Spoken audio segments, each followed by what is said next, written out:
Hello everyone, good morning and happy Holi সবাইকে। আমার হোলি তো কাটলো ভীষণ রঙিন। তোমাদের হোলি কেমন কাটলো আমাকে কমেন্টস বক্সে অবশ্যই জানাবে। ঝুমা ব্লগসের আমি ঝুমা। এখন থেকে আমি তোমাদেরকে সাথে করে ব্লগটা শুরু করছি। আই হোপ যে তোমাদের ব্লগটা ভালো লাগবে। তো প্লিজ সবাই স্কিপ না করে পুরো ভিডিওটা দেখবে, এটা রিকোয়েস্ট রইল সবার কাছে। আর ভিডিওটা কেমন লাগলো অবশ্যই কমেন্ট বক্সে জানাবে। তো চলো ভিডিওটা শুরু করা যাক।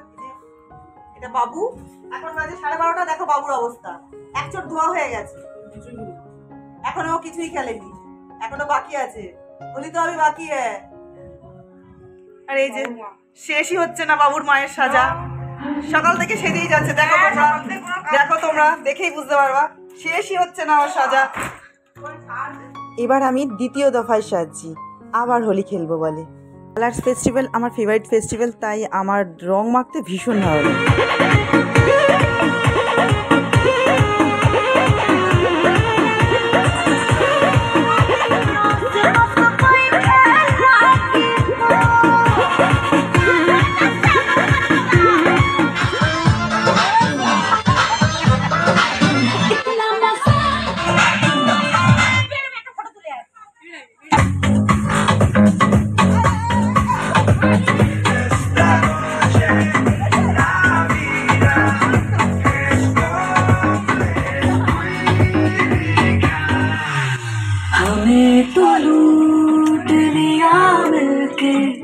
इश्क वालों ने का उतार फेंका है बेशरम बहुत ही तंग किया इन ख्यालों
প্রথমে আবির, রং, এবার জল, সব কিছু দিয়ে খেলা কমপ্লিট হলো। আমাদের দোল শিরোতলায় পূর্ণ হলো। ভীষণ হ্যাপি কাটলো। তোমাদের দোল কেমন কাটলো অবশ্যই জানিও। আজকের ভিডিও এতটাই। ভিডিওতে কিছু ভালো লাগলে লাইক, কমেন্ট, শেয়ার, সাবস্ক্রাইব করো। Tata, bye bye.